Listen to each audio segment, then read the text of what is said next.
안녕하세요. 오늘도 사연살롱을 찾아주셔서 감사합니다.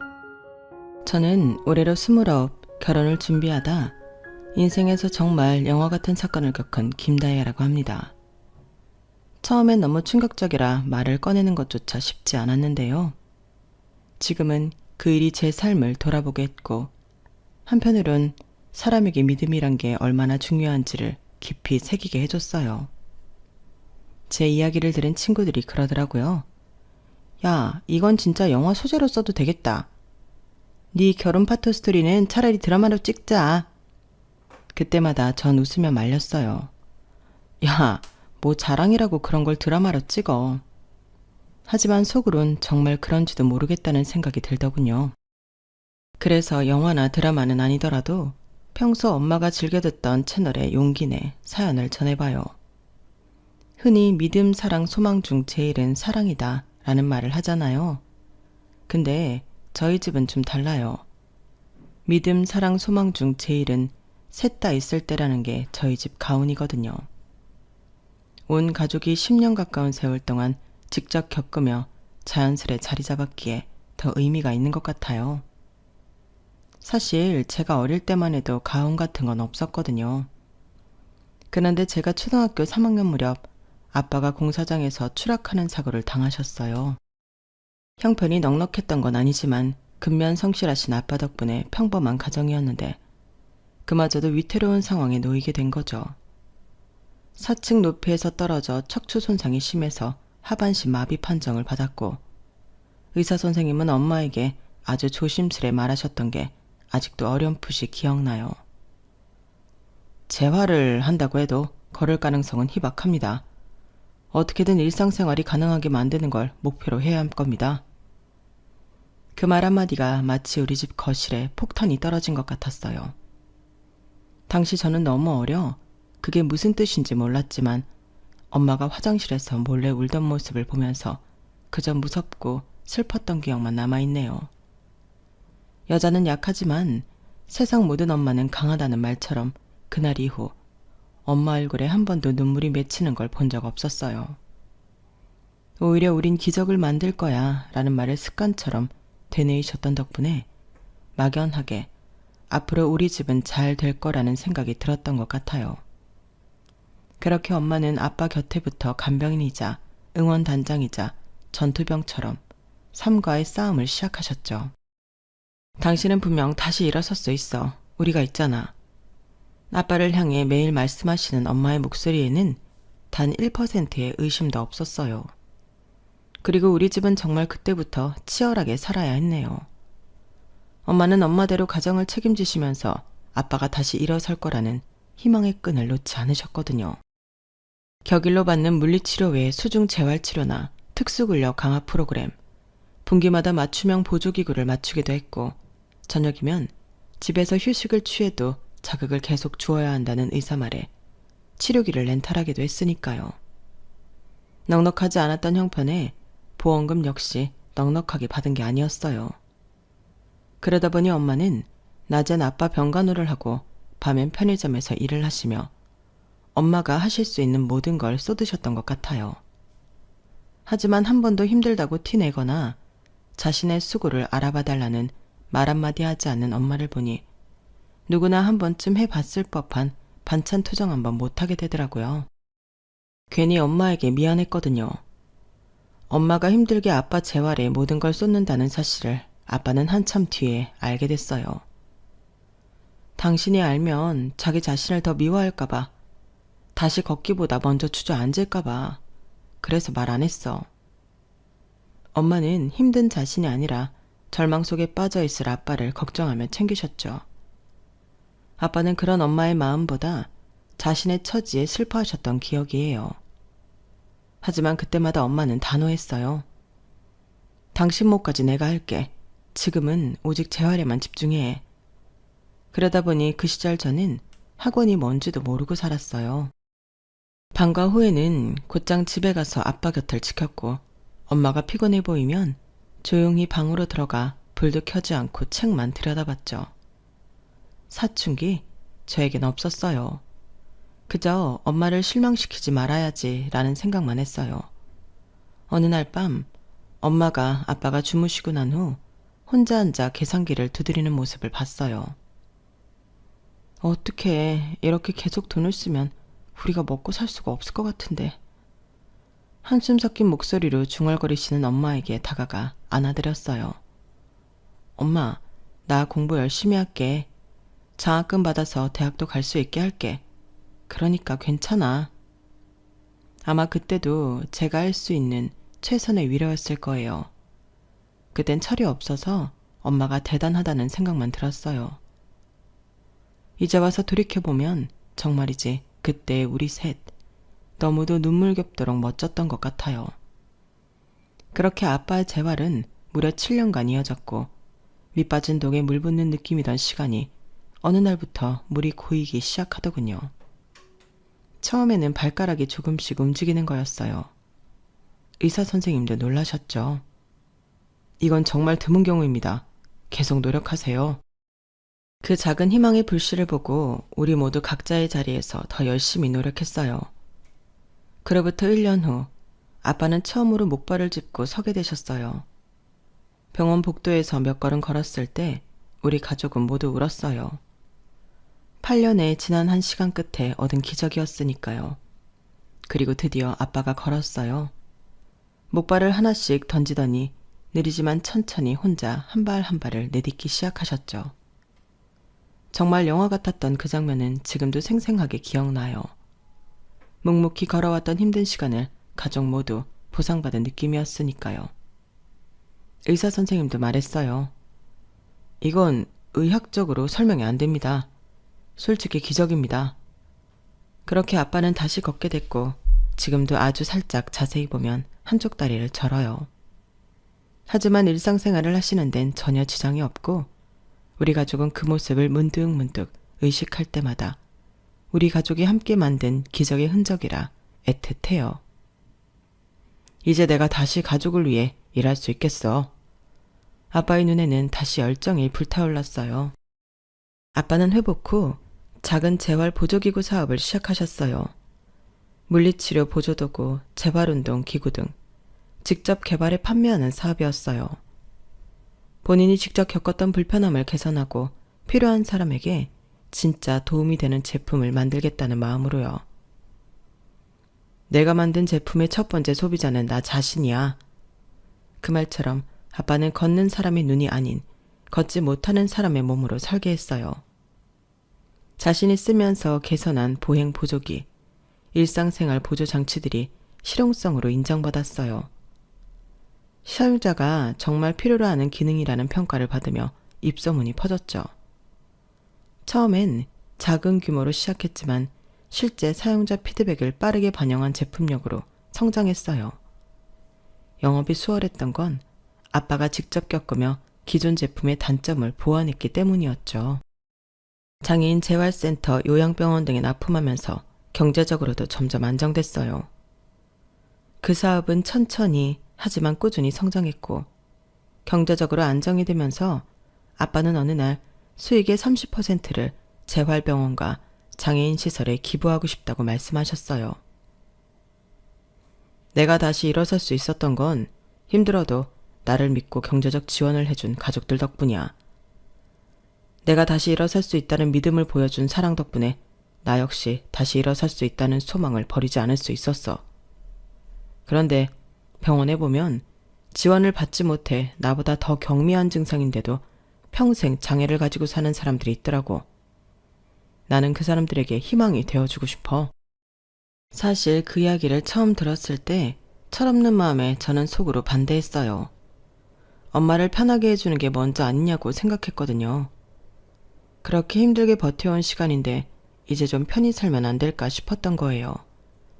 그래서 아빠에게 말하려고 입을 떼려는 그 순간 엄마는 조용히 고개를 끄덕였어요.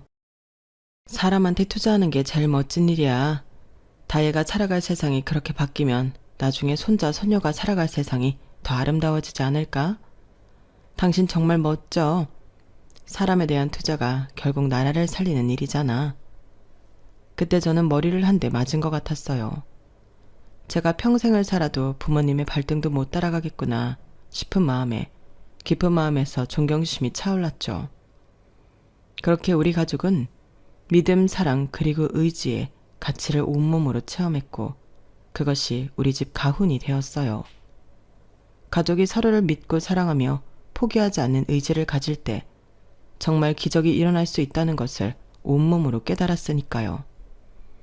아빠가 다시 걸었을 때 우리 가족은 진짜 세상을 다 가진 것 같았어요. 기적을 만들었다는 자부심이었을까요? 엄마는 더 이상 야간 편의점에서 일하지 않아도 됐고 저는 드디어 학원이라는 곳에 발을 들였으며 아빠는 스스로의 다리로 출근하며 작은 사업을 키워가셨죠. 우리의 삶은 조용히 아주 조금씩 평범해지는 중이었어요. 그렇게 평범해진 삶에 제 사랑도 찾아왔고요. 처음 남자친구를 만난 건 회사 동기의 소개팅이었어요. 사실 그때는 부서가 달랐고 오가다 눈인사는 하고 있어서 특별히 이 사람이다 싶은 느낌은 없었어요. 무뚝뚝하고 말수도 적은 편이라 처음엔 오히려 답답하게 느껴질 정도였죠. 하지만 2번, 3번 만날수록 그의 진면목이 보이기 시작했어요. 말은 적지만 약속 시간보다 항상 10분 먼저 와서 기다리고 제가 좋아하는 것들을 기억했다가 다음 만남에 슬쩍 챙겨주는 그런 작은 배려들이 쌓여가더라고요. 남자친구는 처음부터 존재감이 강한 사람이었어요. 고압적이지도 않았고 특별히 외향적이지도 않았는데 어딘지 모르게 단단한 느낌이 드는 사람이었거든요. 자기 이야기를 과하게 하는 법이 없었고 무엇보다 말보다 행동으로 보여주는 사람이었죠. 그게 처음엔 참 낯설었는데 보면 볼수록 더 신뢰가 가더라고요. 그가 좋다고 확실히 느낀 계기 중 하나는 같은 회사 신입 여직원이 실수로 큰 프로젝트에 손해를 끼친 일이 있었을 때였어요.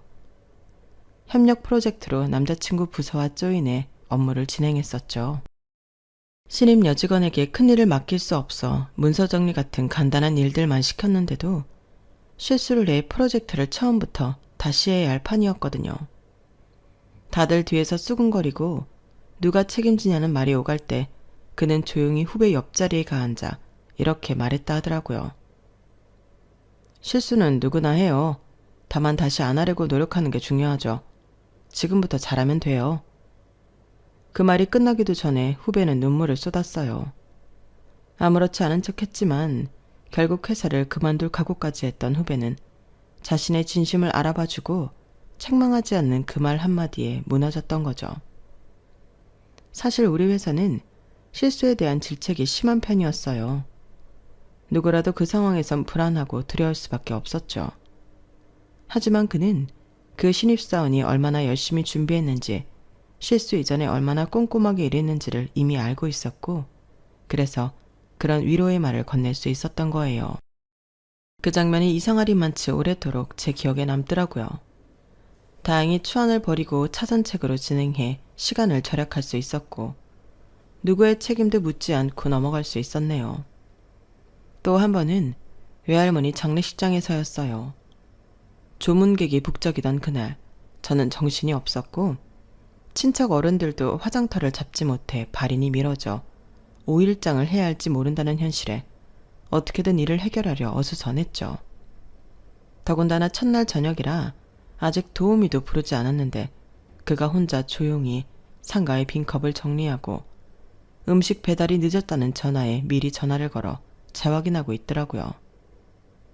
처음엔 그가 장례식장에 온다고 했을 때 부담스러웠어요. 사귄 지 얼마 되지도 않았고 슬픔에 잠긴 가족들 사이에서 어색할까봐 걱정했거든요. 하지만 그는 제 걱정에 무색하게도 혼자서도 필요한 일들을 찾아 척척 해내더라고요. 상가 음식이 떨어지면 조용히 새 음식을 주문하고 엄마가 조문객 대행에 지쳐있으면 슬쩍 음료수 한 잔을 건네며 묵묵히 자리를 지켰어요. 누가 시킨 것도 부탁한 것도 아닌데 말이에요. 그건 사람에 대한 배려가 없이는 할 수 없는 행동이었죠. 특히 기억에 남는 건 힘들어하는 저를 보고 살짝 손을 잡아주더니 이렇게 말하더라고요. 너무 힘들면 잠깐 밖에 나가서 숨 좀 돌릴래? 내가 여기 있을게. 별것 아닌 그 말에 저는 아빠, 엄마와 함께 헤쳐나갔던 그 시간들이 떠올랐어요. 마치 남자친구의 그 말이 저에 대한 사랑, 믿음, 그리고 함께한다는 소망까지 다 담긴 것 같았던 거죠. 그 순간 저는 확신했어요. 이 사람이라면 함께 인생을 걸어도 괜찮겠다고요. 그렇게 서서히 그에게 물들어갔고 시간이 흐를수록 변함없이 오히려 단단한 내면을 드러내는 그와 함께 미래를 그리고 있었어요. 1년 정도 교제하면서 그의 진짜 모습을 더 많이 알게 됐어요. 매달 독거노인 도시락 봉사를 한다는 것도, 자신의 작은 월급에서 일정 금액을 항상 기부한다는 것도 그가 직접 말한 게 아니라 우연히 알게 된 사실들이었죠. 뭐 별거 아니에요 라며 수줍게 웃던 그 모습이 지금도 생생해요. 그런 소소한 순간들이 쌓이면서 제 마음속에 그를 향한 확신이 자라나고 있었던 것 같아요. 그래서 어느 날 아빠에게 조심스레 말했네요. 아빠, 나 결혼 생각하고 있어. 소개해주고 싶은 사람이 있어. 아빠는 잠깐 눈을 동그랗게 뜨더니 이내 웃으셨어요. 그렇구나. 아빠한테도 그런 날이 오는구나. 솔직히 그날까지도 조금 긴장됐어요. 우리 아빠는 저를 너무 소중하게 여기셨고 제가 좋아하는 사람에 대해 항상 높은 기준을 갖고 계셨거든요. 하지만 제 남자친구라면 아빠도 분명 그의 진심을 알아봐 주실 거라 믿었어요. 며칠 후 남자친구가 우리 집에 인사를 왔어요. 식탁을 사이에 두고 마주 앉았는데 처음엔 다소 긴장한 얼굴로 조심조심 말을 꺼냈죠. 평소 단정한 모습이지만 그날은 특별히 신경 쓴 게 티가 났어요. 살짝 맞춘 듯한 머리, 깔끔하게 다림질된 셔츠, 손에 쥐고 있던 작은 선물 꾸러미까지. 예의 바르고 겸손한 그의 모습들은 일상적인 가족 얘기, 직장 얘기, 앞으로의 계획들과 같은 진심이 담긴 이야기에 잘 묻어나고 있었어요. 아빠 엄마는 남자친구 말에 경청하면서 점점 마음을 놓는 눈치였고요. 그런데 인사 중간에 아빠가 한참 남자친구를 바라보다가 고개를 갸웃거리시더라고요. 혹시 우리 어디서 본 적 없나? 아무리 생각해도 낯이 익은데 말이야. 그 말에 저는 웃으며 말했어요. 아빠, 요즘 흔한 얼굴들이 워낙 많잖아요. 그리고 이 사람 인상이 서글서글해서 그런 말 많이 들어. 특히 어른들이 익숙하다고 하더라고. 맞아요. 제가 잘생긴 스타일은 아닌데 어디서나 볼 수 있는 평범한 인상이라 다들 편하게 생각해 주시는 것 같아요. 그런 말 어릴 때부터 진짜 많이 들었거든요. 칭찬으로 듣겠습니다.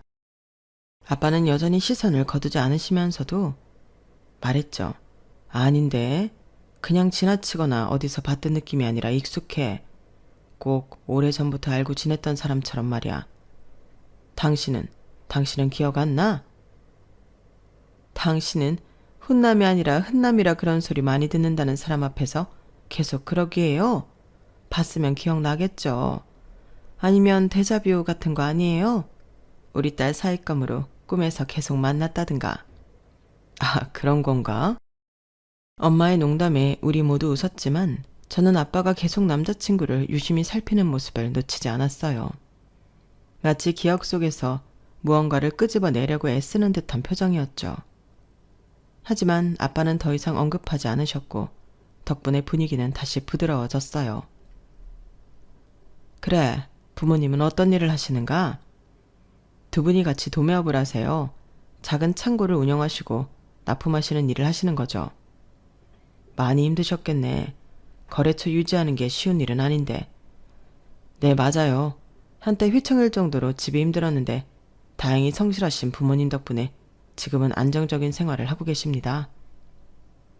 남자친구가 말하는 동안 그의 눈빛에서 부모님에 대한 존경심이 묻어나왔어요. 힘든 시절에 대해 말하면서도 불평 한마디 없이 담담하게 이야기하는 모습이 더욱 믿음직스럽게 느껴졌죠.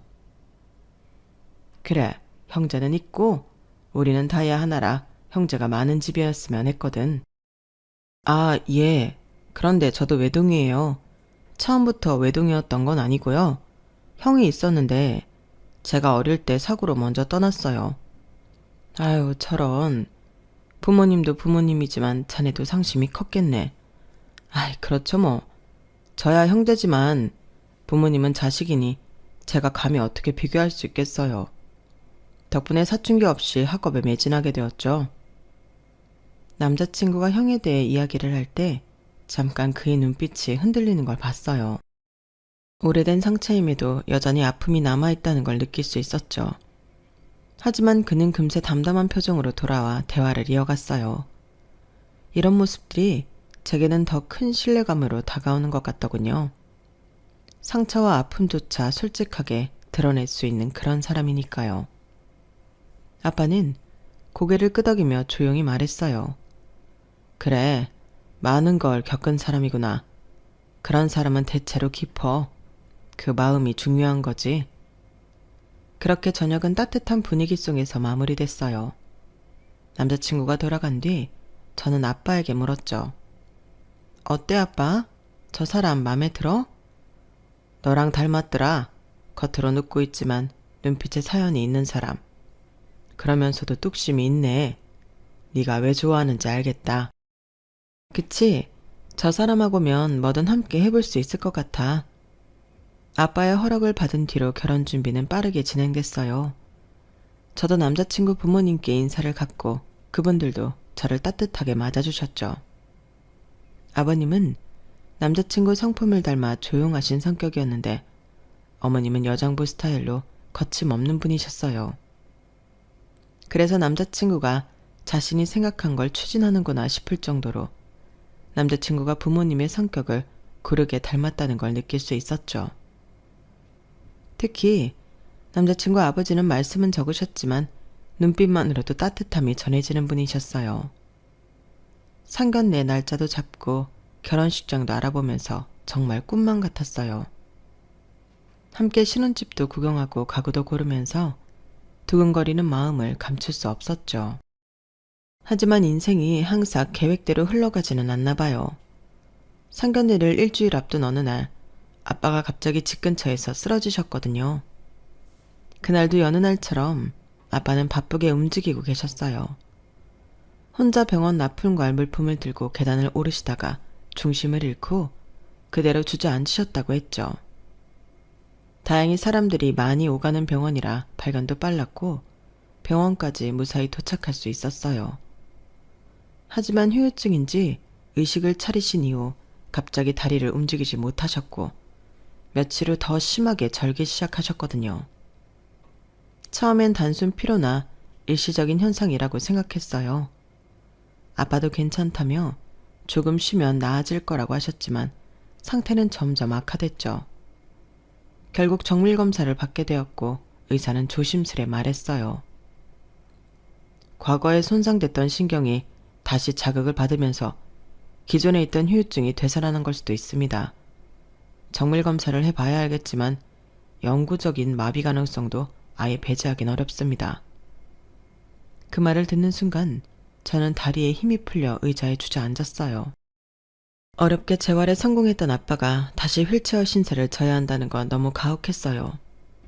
엄마는 의사의 말을 듣고도 표정 하나 바꾸지 않으셨지만 손끝이 미세하게 떨리는 걸 보니 얼마나 충격을 받으셨는지 알 수 있었어요. 그 말을 들은 엄마는 그날 밤 혼자 병실 창밖을 보며 중얼거리셨죠. 그땐 젊었으니까 가능했지. 지금은 너무 무리하면 안 되는데. 아빠는 침대에 앉아 가만히 있다가 고개를 들어 엄마를 바라보셨어요. 그리고 담담하게 말하시더라고요. 나 한 번 해냈잖아. 두 번이라고 못할 건 없잖아. 경력직이 왜 경력직인데? 노하우도 알고 있으니 걱정할 거 없어. 우리 다혜 결혼식 때 당당히 서서 입장시켜야지. 모든 아빠들의 로망인데. 설마 내가 그것도 못하려고? 평생 휠체어 신세를 지더라도 우리 딸 결혼식 때만큼은 당당하게 두 발로 걸어갈 테니 나만 믿어. 아빠의 그 말에 엄마의 눈시울이 붉어졌어요. 그토록 힘들었던 시간을 다시 겪어야 한다는 생각에 가슴이 아팠겠지만 아빠의 의지를 꺾고 싶지 않으셨나 봐요.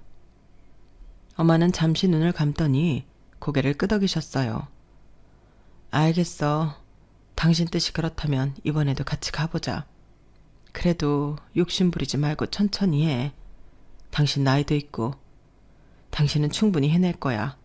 우린 이미 기적을 한번 만들었으니까. 그렇게 아빠는 다시 휠체어를 타게 되셨어요. 다시 재활치료를 예약했고 근력을 끌어올리기 위한 운동 계획도 차근차근 세우셨죠. 하지만 저희 모두 알고 있었어요. 그때와는 다르다는 걸 말이에요. 시간도 몸도 상황도 전과 같지 않다는 건 누구도 부정할 수 없는 사실이었죠.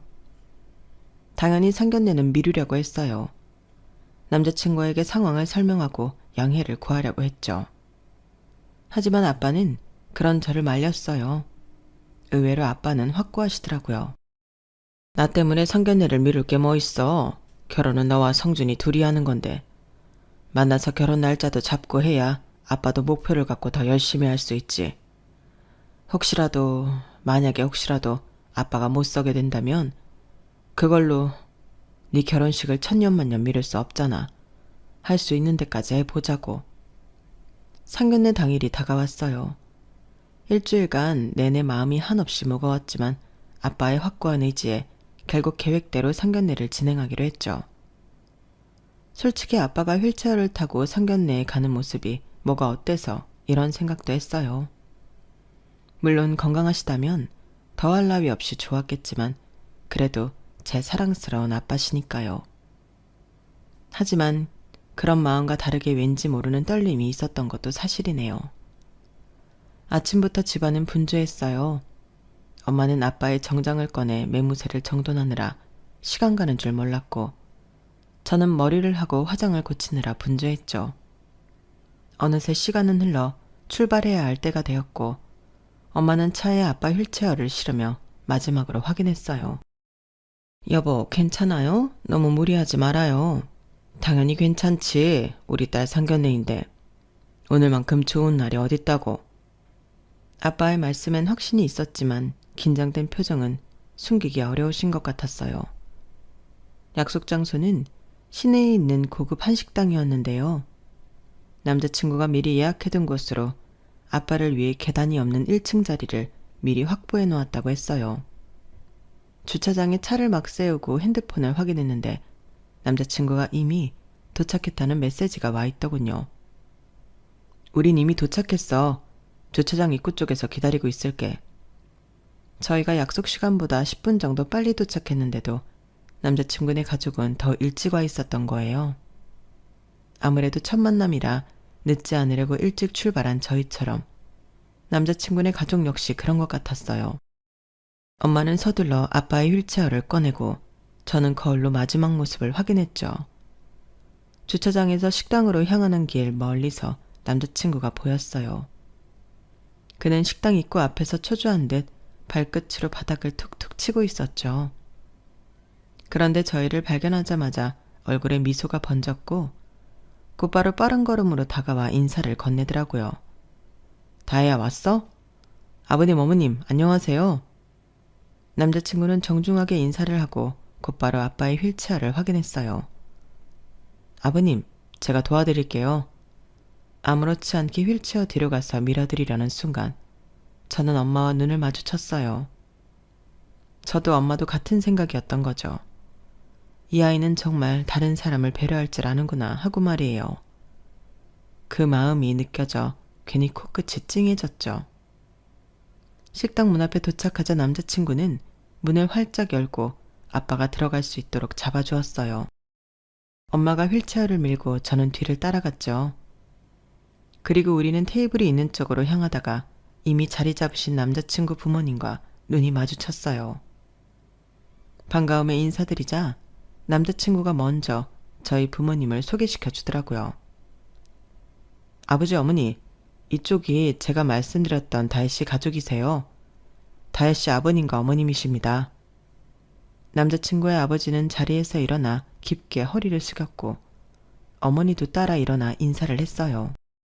그런데 제가 잘못 봤는지 모르겠지만 그 순간 남자친구 어머니 표정이 살짝 일그러지는 걸 느꼈어요. 아빠의 휠체어를 힐끔 보시면서 눈빛이 달라지는 게 보였던 거죠. 남자친구는 아빠 자리로 가서 의자를 빼주었어요. 아빠가 편히 앉도록 미리 자리를 만들어주는 모습이 참 고마웠죠. 아빠는 휠체어에서 의자로 옮겨 앉으셨고 남자친구가 그 과정을 자연스럽게 도와주었죠. 엄마도 자리에 앉고 저 역시 남자친구 옆자리에 앉았어요. 분주했던 시간이 지나고 안정을 되찾자 아빠는 기분 좋게 인사를 건네셨어요. 만나뵙게 되어 반갑습니다. 저희 딸이 항상 좋은 말을 많이 했습니다. 드디어 뵙게 되어 영광입니다. 어색한 첫인사가 오고 가고 처음 5분 정도는 간단한 날씨 이야기와 식당 분위기에 대한 대화로 흘러갔어요. 아니 흘러가려고 저희 아빠가 부단히 애쓰셨죠.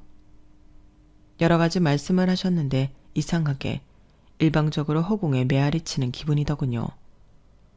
무언가 잘못되는 건가 싶을 무렵 남자친구 어머니가 단호하게 말씀하셨죠. 저는 이 결혼 반대합니다. 그 말이 떠들자마자 테이블 주위에 공기가 얼어붙는 듯 했어요. 저도 엄마도 아빠도 모두 놀란 표정으로 고개를 들었죠.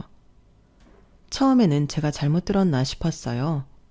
하지만 남자친구 어머니의 단호한 표정을 보니 그게 아니란 걸 알 수 있었죠.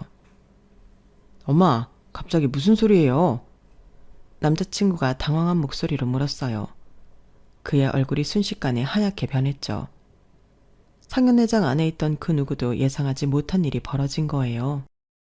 여보, 무슨 갑자기 그런 말을? 남자친구의 아버지도 당황한 듯 말을 이었어요. 하지만 남자친구 어머니는 점점 더 단호한 표정으로 말씀을 이어가셨어요. 전 아들이 평생 고생하는 꼴은 못 봐요. 정말 미안하지만 솔직히 말할게요. 같은 자식돈 입장에서 상황을 바꿔보신다면 무슨 말씀인지 이해하기 빠르시겠죠? 저는 당황스러워서 아무 말도 나오지 않았어요. 그저 어머니, 갑자기 그게 무슨 말씀이세요? 라고 겨우 물을 수 있었죠. 남자친구 어머니는 불편한 표정으로 아빠의 휠체어를 힐끗 보더니 이렇게 말씀하셨어요. 무슨 말씀이냐니? 그건 내가 묻고 싶은 말이다. 집안에 아픈 사람이 있으면 있다고 말해야지. 어느 부모가 자식이 불구덩이로 들어가는 걸 가만히 보고만 있겠니? 미리 말했다면 상견례 자리에 나오지도 않았어. 그 말을 듣는 순간 제 귀를 의심했어요. 마치 누군가가 제 얼굴을 강하게 때린 느낌이었죠. 식당의 루만 전체가 찬물을 끼얹은 것처럼 갑자기 조용해진 것 같았고 테이블에 앉은 모든 사람의 숨소리까지 들리는 듯 했어요. 남자친구 어머니는 계속해서 말을 이어가더군요. 솔직히 건강한 부모라도 나이 들면 자식들이 부담을 느끼기 마련인데 하물며 정상이 아닌 부모라면 더 나이 들기도 전부터 내 아들 등골 휙게 뻔하지 않습니까? 남자친구가 자리에서 벌떡 일어나려는 순간 아빠가 조용히 손을 들어 그를 막으셨어요. 그리고 차분한 목소리로 말씀하셨죠. 지금 제가 휠체어를 타서 그러시는 겁니까? 우리 다혜 예뻐해 주신다고 들었는데 지금 저 때문에 그런 말씀을 하시는 거 맞으신 거죠?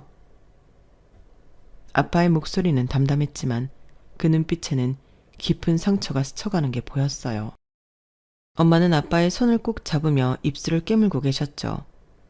남자친구 어머니는 잠시 망설이는 듯 했지만 이내 한층 더 강경한 태도로 돌아왔어요.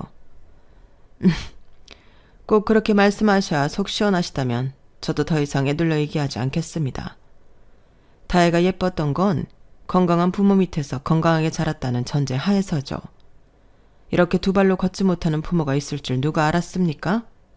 가뜩이나 마음 약한 우리 아들 지금도 쩔쩔매며 뭐 하나라도 더 도우려고 이 난린데 결혼하면 뻔하지 않습니까? 그 말을 들으며 저는 온몸에 피가 거꾸로 솟는 느낌이었어요. 남자친구는 충격받은 표정으로 어머니를 바라보고 있었고 그의 아버지는 고개를 숙인 채 한숨만 쉬고 계셨죠. 남자친구 어머니의 목소리는 점점 더 날카로워졌어요. 시대가 변하고 변했으니 며느리 들어와도 이 집 귀신 되게 할 생각 없었습니다, 전. 근데 하물며 병자 돌보느라 평생 뒷바라지 않은 걸 그걸 보고 싶은 부모가 어디 있겠습니까?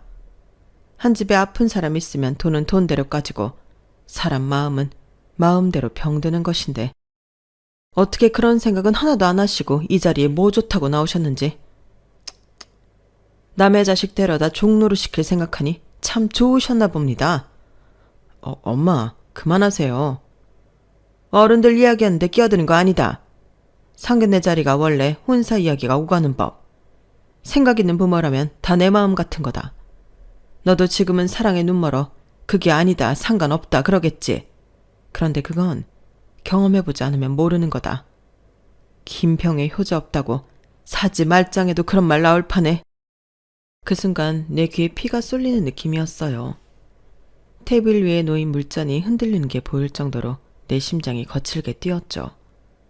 시간이 멈춘 것처럼 느껴졌고 주변의 모든 소리가 멀어지는 듯 했어요. 정말 말도 안 되는 일이 벌어지고 있었어요. 제가 꿈을 꾸고 있는 건지 아니면 이게 현실인지 구분이 안 될 정도였죠. 저를 예뻐해 주시던 남자친구 어머니가 세상 다정하고 제 모든 앞으로의 미래를 함께하고 싶던 남자친구의 어머니가 저희 아빠를 경멸하는 듯한 표정으로 온갖 말들을 쏟아내고 있었으니까요. 아빠의 얼굴이 한순간 창백하게 변하는 게 보였어요. 그동안 우리 가족이 함께 이겨냈던 모든 시간이 제 머릿속을 스쳐 지나갔죠. 엄마가 밤새 일하고 아빠 병간호하던 모습, 아빠가 한 걸음 한 걸음 다시 걷기 시작했을 때 우리 모두가 흘렸던 눈물, 그 모든 순간들이 한꺼번에 밀려왔어요. 그리고 그 모든 것을 병자라는 한마디로 무시하는 이 여자를 향한 분노가 제 안에서 불처럼 타올랐죠. 남자친구가 뭔가 더 말하려는 기색이 보였지만 제가 먼저 입을 열어야 했어요. 이건 우리 가족의 문제였으니까요. 손이 떨리고 있었지만 목소리만은 단단히 나오길 바라며 숨을 깊게 들이마셨어요. 어머니, 정말 놀랍네요. 제가 직접 들으니 이가 가요. 모두의 시선이 저에게 쏠렸어요. 남자친구 어머니의 표정에는 약간의 당혹감이 스쳐 지나갔죠. 뭐가 이해가 간다는 거니? 왜 남자친구가 이토록 배려심 깊고 따뜻한 사람으로 자랐는지요. 반면교사라는 게 이런 거였군요. 남자친구 어머니의 얼굴이 순식간에 굳어졌어요. 하지만 저는 멈출 수 없었어요. 보란듯이 말씀하시는 그 모습을 보며 제 심장은 더욱 빠르게 뛰었고 머릿속은 달아올랐죠. 이런 집안이라면 아줌마가 아니라 제가 먼저 결혼 안 하겠다고 해야겠어요. 제 입에서 나온 말에 저도 놀랐지만 후회는 없었어요. 남자친구는 눈을 크게 뜨고 저를 바라봤고 엄마는 놀란 표정으로 제 손을 잡으려 했어요. 하지만 저는 이미 자리에서 일어나 있었죠. 그때였어요. 조용히 그 상황을 지켜보시던 아빠가 갑자기 룸의 문 쪽을 가리키셨어요. 손가락 끝이 살짝 떨리는 게 보였지만 그 눈빛만은 확신에 차 있었죠. 모두의 시선이 자연스레 아빠의 손을 따라갔어요. 처음엔 아무도 그곳에 누가 있는지 알아채지 못했어요. 하지만 남자친구의 아버지가 갑자기 의자에서 일어나며 놀란 목소리로 외쳤어요. 형우? 설마 너 맞니? 방금 전까지 하던 모든 대화가 멈췄어요. 남자친구의 어머니는 그 말을 듣자마자 얼굴이 백지장처럼 하얘졌죠. 그녀는 몇 번이나 입을 벌렸다 닫았다를 반복하며 겨우 말을 이었어요. 아니야. 그럴 리 없어. 그런 우연이. 그러자 문 쪽에서 한 남자가 천천히 걸어 들어왔어요. 남자친구와 너무나도 비슷한 얼굴이었지만 약간 더 성숙해 보이는 그 사람은 살짝 절뚝거리며 걸어왔죠. 그 표정은 담담했지만 눈빛에는 아픔이 서려 있었어요. 형? 죽은 거 아니었어? 남자친구의 목소리가 떨렸어요. 그는 자리에서 벌떡 일어나 형이라 불린 그 사람에게 다가가려 했지만 다리가 풀린 듯 그 자리에 서 있었죠. 형이라고 불린 사람은 남자친구를 향해 작게 미소를 지어 보였어요. 안녕 성준아, 오랜만이구나. 많이 컸네. 그 목소리에 남자친구의 얼굴에 눈물이 흘러내렸어요.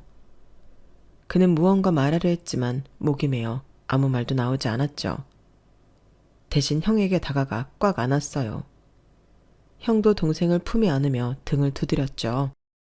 남자친구의 어머니는 자리에서 벌떡 일어났어요. 그녀의 얼굴에는 당혹감과 분노, 그리고 두려움이 뒤섞여 있었죠. 이게 다 무슨 소리야? 너는 분명히... 남자친구의 아버지가 천천히 다가가 형의 어깨를 잡았어요. 그의 손이 떨리고 있었죠. 기억이 돌아온 거니? 걸을 수 있게 된 거고?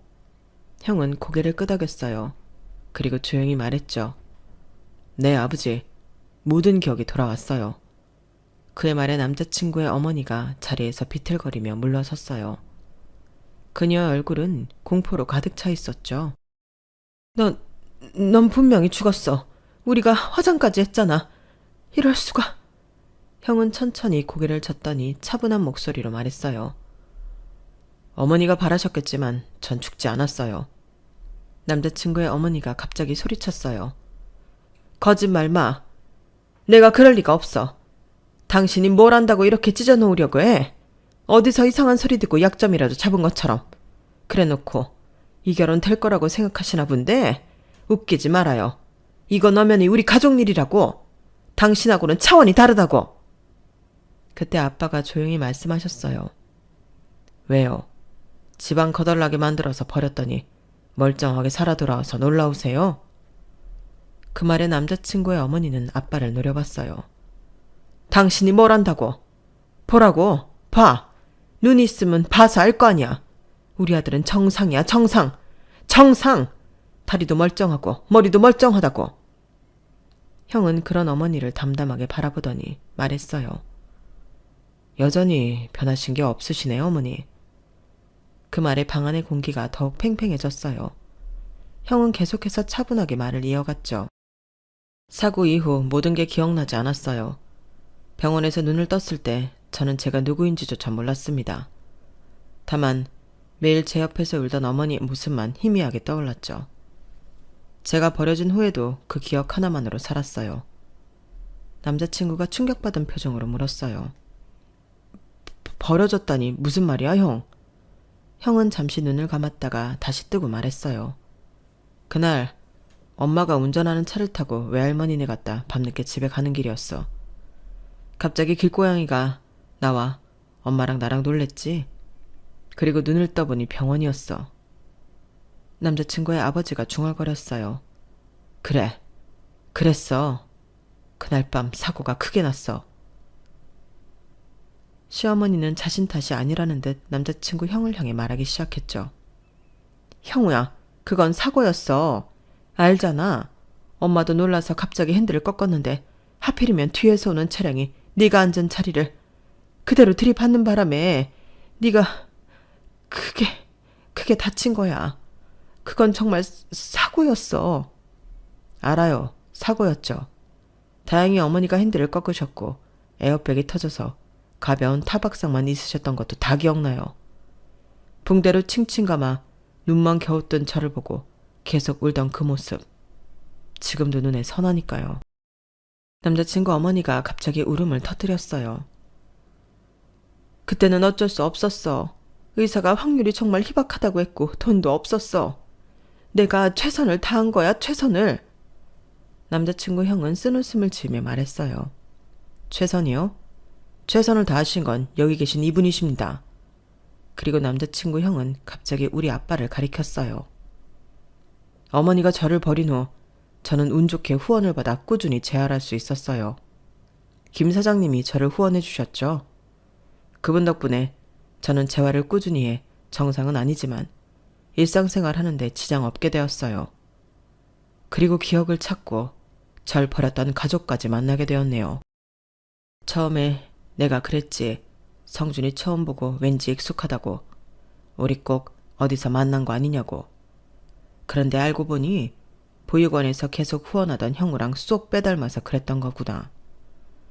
어쩐지 눈매가 꼭 닮았다 그랬는데 형우 동생이었던 거야. 남자친구가 놀란 표정으로 아빠를 바라봤어요. 아버님께서 형을 후원하셨다고요? 아빠는 고개를 끄덕이셨어요. 다혜한테 들었는지 모르겠지만 예전에 나도 다쳐서 평생 불구를 지낼 뻔했거든. 그때 가족들이 믿고 꾸준히 치료밖에 안 해줬다면 난 다시 걸을 수도 없었을 거야. 그 일을 겪고 나니까 치료비 없어서 평생 불구를 사는 사람들이 많다는 게 늘 걸리더구나. 그렇게 연이다 형우를 만났던 건데 남자친구 어머니는 이제 완전히 넋이 나간 표정이었어요. 의자에 털썩 주저앉아 중얼거렸죠. 이럴 수가. 어쩌면 이런 일이. 형은 차분하게 말했어요. 사실 몇 년 전에 기억이 돌아왔어요. 슬피 울던 사람이 어머니였고 그 어머니가 저를 보육원에 버리면서 했던 말이 떠올랐어요. 그 말에 남자친구의 어머니가 고개를 들었어요. 그녀의 눈에는 공포가 가득했죠. 무슨 말? 내가 무슨 말을 했다고? 오해할까봐 말하는데 난 네 엄마가 아니야. 불쌍해서 도와주려 했지만 우리도 형편이 넉넉하지 못해 더 이상은 힘들겠다고 하셨단 말이요. 저는 그 말을 평생 잊지 못할 거예요, 어머니. 그 말에 남자친구가 충격받은 표정으로 어머니를 바라봤어요. 그의 눈에는 이제 분노와 배신감이 가득했죠. 엄마, 진짜 형을 버린 거야? 남자친구의 어머니는 더 이상 부정하지 못했어요. 그저 고개를 숙인 채 흐느낄 뿐이었죠. 그의 아버지는 천천히 다가가 형의 손을 잡았어요. 형우야, 정말 미안하다. 아버지가 막았어야 했는데. 형은 고개를 저었어요. 아버지도 어쩔 수 없으셨겠죠. 용서까지는 어렵겠지만 아버지 때문이라고 생각하진 않습니다. 그 후로 더 남을 이유가 없었어요. 저는 천천히 자리에서 일어났죠. 아빠, 이제 가자. 제 목소리는 놀랍게도 흔들림 없이 단단했어요. 엄마도 자리에서 일어나 조용히 아빠의 휠체어를 가져왔고요. 아빠는 묵묵히 고개를 끄덕이며 의자에서 일어나 휠체어로 옮겨 앉으셨죠. 다혜야. 남자친구가 절망적인 표정으로 저를 불렀어요. 그는 두 형제 사이에서 서서 어쩔 줄 모르는 얼굴이었죠. 저는 잠시 그를 바라봤어요. 정말 사랑했고 함께하고 싶었던 사람이었지만 이미 돌이킬 수 없는 강을 건너온 기분이었어요. 우리는 인연이 아닌 것 같아. 갈게. 그렇게 우리 가족은 상련회장을 떠났어요. 뒤에서 남자친구가 무슨 말을 하는 것 같았지만 들으려 하지 않고 더 이상 뒤도 돌아보지 않았어요. 그렇게 결혼 이야기는 파토 났고 우리 가족은 다시 평범한 일상으로 돌아갔어요. 아빠는 다시 재활에 매진하셨고 아직 완전히 회복되진 않으셨지만 조금씩 나아지고 계세요. 2달 후 남자친구의 아버지로부터 전화가 왔어요. 다혜 양, 정말 미안하네. 그날 일은 아직도 내게 큰 상처야. 끝까지 말렸어야 했는데 그러지 못한 내가 정말 후회스러워. 다혜 양 아버님께 상처를 준 거 진심으로 사과하고 싶네. 나는 성준 엄마와 이혼할 거야. 성준이도 다신 지 엄마 안 보겠다고 선언했고 꼭 한 번은 사과하고 상황을 전해주고 싶었어. 가끔은 그날의 일이 다 꿈이었으면 하는 생각이 들기도 해요. 하지만 인생은 예측할 수 없는 게 맞는 것 같아요. 처음 사연을 시작하며 말했던 것처럼 우리 집 가훈은 믿음, 소망, 사랑 중 제일은 셋 다 있을 때예요. 믿음이 없는 사랑은 위태롭고 사랑이 없는 소망은 공허하며 소망이 없는 믿음은 절망으로 가는 길이니까요. 그날 상견례장에서 본 것처럼 3가지 중 하나라도 없으면 가장 소중한 관계도 한순간에 무너질 수 있다는 걸 또 한 번 겪게 되었네요. 비록 결혼은 무산되었지만 그 일을 통해 제 인생에서 가장 소중한 가치가 무엇인지 다시 한번 깨달을 수 있었어요. 그리고 훗날 제가 새로운 인연을 만날 때는 서로를 향한 믿음과 사랑, 그리고 함께하는 미래에 대한 소망이 모두 충만한 관계가 되길 바라는 마음이 더 간절해졌죠. 하지만 그런 저의 간절함과 다르게 친구들은 한편의 영화로 손색이 없다고 난리네요. 솔직한 제 속마음은 앞으로 남은 삶은 평범했으면 좋겠다는 바람이에요. 욕심 아니겠죠? 제 사연은 여기까지입니다. 들어주신 분들 모두 평범한 일상에서 행복하시길 진심으로 바랍니다. 여러분, 사연 댓글에 응원과 현명한 조언 부탁드려요. 좋아요와 구독은 저에게 큰 힘이 됩니다. 오늘도 좋은 일 가득하세요.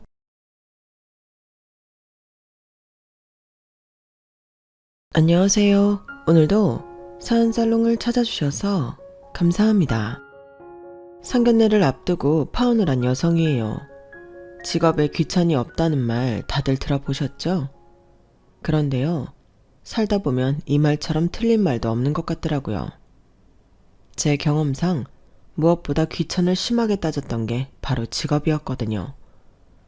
오죽하면 예전에 흥행했던 영화에서 네 아버지 뭐 하시노? 라는 대사가 유행을 했겠어요. 생각해보면 어릴 때 친구 부모님께 인사를 드릴 때면 간단한 호구조사와 함께 부모님이 무슨 일을 하시냐는 질문은 꼭 하셨던 것 같아요. 부모님 직업을 통해 생활 수준을 가늠하느라 그러셨겠죠. 우리 애가 이 애랑 노는 게 득이 될지 아닐지를 판단하려고요. 그러니 직업이라는 건 단순히 먹고 사는 수단이 아니라 그 사람의 배경이 되고 차별의 기준이 되는 셈이에요. 왜 서두부터 직업 얘기를 이렇게 길게 하는지 대충은 감이 잡히시죠? 제가 바로 이놈의 직업 때문에 결혼을 앞두고 파혼을 하게 됐기 때문이에요.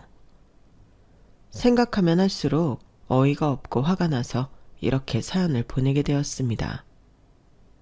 요즘 한창 인기리에 방영 중인 작품 중에 폭삭 속았수다 라는 작품이 있잖아요. 거기 보면 아내밖에 모르는 애처가 남편이 나오는데요. 저는 그 드라마를 볼 때마다 저희 아빠가 떠오르곤 해요. 저희 아빠는 세상 둘째가라면 서러울 애처가시거든요. 사실 저희 아빠가 처음부터 그랬던 건 아니에요. 엄마 말로는 아빠는 연애 시절에도 그렇고 결혼한 이후에도 그렇고 경상도 특유의 무뚝뚝한 남자였대요. 그래서 연애를 할 때 이 사람이 진짜 나를 좋아하기는 하나? 라는 의구심이 들기도 했다더라고요. 일단 표현을 너무 안 하셨거든요. 문제는 애정 표현만 안 하신 게 아니라 다른 부분에 대해서도 표현을 안 하셨다는 거예요. 엄마도 아빠가 과묵한 남자인 건 결혼 전부터 잘 알고 있었기 때문에 그 부분에 대해서는 어느 정도 포기를 한 상태였지만 고부간의 갈등으로 힘들어하는 아내를 그저 묵묵히 보고만 있었다는 거에는 상당히 상처를 받았던 모양이에요. 아빠를 위해 희생을 감수한 엄마로서는 엄청난 배신감을 느낄 정도였죠. 그도 그럴 게 엄마가 아니었다면 아빠는 대학 공부도 마치지 못했던 상황이었거든요. 그 설명을 하자면 먼저 저희 부모님이 어떻게 만나게 됐는지 약간의 설명이 필요할 것 같네요. 엄마가 아빠를 처음 만난 건 고등학교 1학년 때였어요. 두 분은 고등학교 동창이시거든요. 부모님이 나오신 고등학교는 당시에 몇 안 되는 남녀공학이었어요. 게다가 남녀 합반이었죠. 중학교까지 부산에서 다니다가 고등학교 입학 전에 서울로 이사를 온 아빠는 아직은 서울살이가 낯선 상황이었어요. 친구도 없고 지리도 낯설었으니까요. 게다가 부산 사투리를 쓰는 탓에 안 그래도 적은 말수에 더 적어진 계기도 됐고 그러다 보니 친구를 쉽게 사귀지 못했나 봐요. 그러던 어느 날 엄마는 늘 입을 꾹 다물고 있던 아빠가 부산 사투리로 말을 하는 걸 보게 되었대요. 반 친구들은 그런 아빠 말투를 놀려댔지만 이상하게도 엄마는 아빠의 사투리가 듣기 좋았다나 봐요. 푸른 소를 좋아하다 보니 벚꽃마저 좋아졌다는 어느 시인의 구절처럼 엄마는 아빠가 좋았기 때문에 아빠가 사용하는 부산 사투리마저도 좋았던 건지 모르겠지만요. 7살 때 피아노를 시작해 음대 피아노과를 목표로 삼고 있던 엄마는 성적은 중상위권 정도였는데 반면에 아빠는 전교 1, 2등을 다툴 정도로 공부를 잘했다나 봐요. 나중에 안 거지만 아빠는 부산에서도 전교 1등을 놓쳐본 적이 없을 정도로 공부를 잘했었대요. 아빠는 서울대 법대를 목표로 삼고 있을 정도였으니 말 다 했죠 뭐.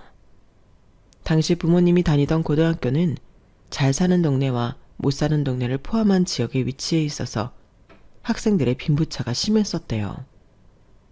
엄마는 사업을 크게 하시는 외할아버지 덕분에 잔디 깔린 정원이 있는 대저택에서 살고 있었는데 피아노 개인 지도는 물론 주요 과목은 과외를 받고 있었어요. 반면에 아빠는 일찍 부친을 여의고 홀어머니 밑에서 동생 둘과 함께 사는 처지라 생활이 많이 어려웠어요. 할머니께서는 사촌 언니가 하는 남대문 시장 도매 옷가게에서 일을 하셨는데 혼자벌이로 아들 셋을 키우기에는 늘 빠듯했던가 봐요. 그러니 과외는커녕 학원도 다니기 힘든 형편이었죠. 그래도 워낙 머리가 좋고 공부에 대한 욕심이 있어서 사교육을 받는 서울 아이들보다 성적이 더 좋았다더군요. 엄마는 그런 아빠가 신기하면서도 멋있다고 생각했대요. 그래서 어떻게든 아빠랑 친해지려고 애를 썼고 운이 좋게도 짝이 되면서 소원 청취를 할 수 있었어요. 아빠랑 나란히 앉아 수업을 받게 된 엄마는 일부러 아빠한테 아는 문제도 물어보고 거기에 대한 답례라는 명목으로 학용품이나 카세트 테이프, 초콜릿 등을 선물했어요. 서로 주고받는 게 생기면 관계가 형성되기 마련이잖아요. 짝이 된 이후로 엄마와 아빠는 절친이 되었고 주말에 함께 도서관도 다닐 정도로 학교 밖에서도 자주 만나는 사이가 됐어요. 먼저 관심을 보인 건 엄마였지만 아빠 역시도 엄마한테 관심이 있었어요. 서울에 올라와서 처음 사귄 친구이기도 하고 모르긴 해도 엄마한테 반했던 것 같아요. 저희 엄마가 같은 여자인 제가 봐도 한미모 하시거든요. 거기다 피아노까지 치니 17살 소년의 눈에 얼마나 예뻐 보였겠어요. 게다가 등하교 때마다 저희 엄마를 따라오는 남학생들도 꽤 있었다고 하니 그런 인기 여학생과 친하다는 것만으로도 은근히 어깨가 올라갔을 거라고 생각해요. 하지만 저희 부모님의 풋풋한 청소년기가 행복하기만 했던 건 아니에요. 1학기 여름방학을 엄마와 함께 놀며 달달한 시간을 보냈던 아빠가 2학기 들어 처음 본 시험에서 성적이 뚝 떨어져 버렸거든요. 아무리 아빠가 공부머리가 있다고 해도 돈 들여서 쪽집게 과외 선생한테 수업을 받는 아이들을 상대로 쉴 거 쉬고 놀 거 놀고 하면서 앞선다는 건 힘든 일이었던 거죠. 전교 1, 2등을 다투던 성적은 전교 10등 밖으로 떨어져 버렸고 엄마는 그게 모두 자신 탓으로 느껴졌어요. 그래서 할머니께 말씀드려서 아빠도 과외 수업을 같이 받게 해달라고 조르셨대요. 아빠랑 같이 공부하면 성적이 오를 거라고 설득에 나선 거죠. 얘는 그렇다고 남의 집에 과외비까지 내주라는 거니? 걔네 부모님은 뭐하고? 아빠는 어릴 때 돌아가셨고 엄마는 남대문에 있는 친척 가게에서 일하신대. 공부도 잘하고 착한 앤데 불쌍하잖아. 원래 전교 1, 2등 하던 앤데 나 때문에 성적이 떨어진 거야. 그러니까 내가 책임져야지. 어머머? 조그만 게 아주 웃기고 있네. 네가 왜 걔를 책임지니? 좋아. 그럼 걔도 같이 과외시켜줄 테니까 기말고사 때 반에서 10등 안에 들어가야 돼. 안 그러면 당장 과외 끊을 거니까. 알겠니? 반에서 20등 안에 겨우 들던 엄마로서는 엄청난 모험이었지만 그래도 어떻게든 아빠한테 공짜 과외를 시켜주고 싶은 마음에 그러겠다고 약속을 하셨어요. 그런데 생각지 못한 암초에 걸렸지 뭐예요. 아빠가 공짜 과외를 거절한 거예요. 내 과외비를 와 네 부모님이 내주시는데 됐다 치아라. 성훈아 그러지 말고 그냥 하자. 솔직히 너 나 때문에 성적 떨어진 거잖아. 내가 툭하면 공부 그만하고 놀자 그러고 방학 동안에도 내내 너 공부도 못하게 불러내고 했잖아. 그리고 따지고 보면 이거 공짜 아니야. 과외도 과외지만 나 10등 안에 들어가려면 평소에도 네가 나 공부 가르쳐줘야 돼. 그러니까 나 가르치는 과외비다 생각하자. 어? 사실 아빠도 명문대 학생한테 과외를 받고 싶었을 거예요. 아빠한테는 조금만 도와주면 훨씬 수월하게 성적을 올릴 수 있는 능력이 있었으니까요. 아이처럼 옆에 붙어서 징징대는 엄마 때문에 결국 아빠는 과외를 하기로 했대요. 그런데 그 전에 저희 외할머니를 찾아뵙고 감사 인사부터 하겠다고 해서 엄마는 아빠를 집에 데리고 갔어요. 먼 훗날 외할머니께서 그러시는데 엄마가 저희 아빠를 데리고 현관문을 열고 들어오는데 아, 저 아이가 내 사위가 될 아이구나. 생각하셨다고요. 나이답지 않게 과묵하고 듬직한 모습이 그렇게 마음에 드셨다고 말이죠. 그렇게 과외 수업을 함께 받을 수 있게 된 엄마와 아빠는 자신이 아닌 서로를 위해 정말 열심히 공부했고, 기말고사 때 아빠는 전교 1등을, 엄마는 반에서 9등을 할 수 있었어요. 딸이 반에서 10등 안에 들었다는 소식에 외할아버지께서는 누구보다 기뻐하셨고, 이후로 고등학교를 졸업할 때까지 아빠는 저희 외가의 지원하에 공짜 과외를 받을 수 있었어요. 학력고사 세대였던 부모님은 다행히 자신들이 원하는 대학에 들어갈 수 있었어요. 아빠는 서울대 경영학과에 합격했고, 엄마는 경희대 음대에 합격하셨거든요. 3년 내내 껌딱지처럼 붙어 다니다가 학교가 끝에서 끝으로 나눠지자 엄마는 한동안 분리불안을 느낄 정도로 전전긍긍 하셨어요. 아빠를 제외한 가족들이 다시 부산으로 내려가는 바람에 아빠는 기숙사 생활을 해야 했는데, 그 바람에 부모님은 동네에서도 마주칠 일이 없어져서 더더욱 그러셨을 거예요. 학비와 용돈까지 벌어가며 대학 생활을 해야 했던 아빠는 평일 주말 할 거 없이 과외를 하러 다녔는데, 그래서 엄마와 만날 수 있는 시간이 제한적이었어요. 엄마는 그게 늘 불만이었죠. 고등학교 2학년 말부터 몰래 사귀어오던 나름 연인이었는데 얼굴 볼 시간도 없으니 화가 날 만도 했죠. 엄마한테 손아래 형제나 자매라도 있었더라면 아빠를 과외 선생으로 불러들일 수 있었겠지만, 안타깝게도 엄마는 외동딸이었어요. 남자친구를 자주 볼 수 없다는 것 빼고는 세상 고민이 없던 엄마였는데, 대학교 1학년을 마치기도 전에 집안에 병고가 생기고 말았어요. 외할아버지께서 급성 심근경색으로 세상을 떠나셨거든요. 평생을 외할아버지 그늘에서 살아온 외할머니와 엄마는 그제야 세상의 냉혹함을 온전히 경험하게 되었어요.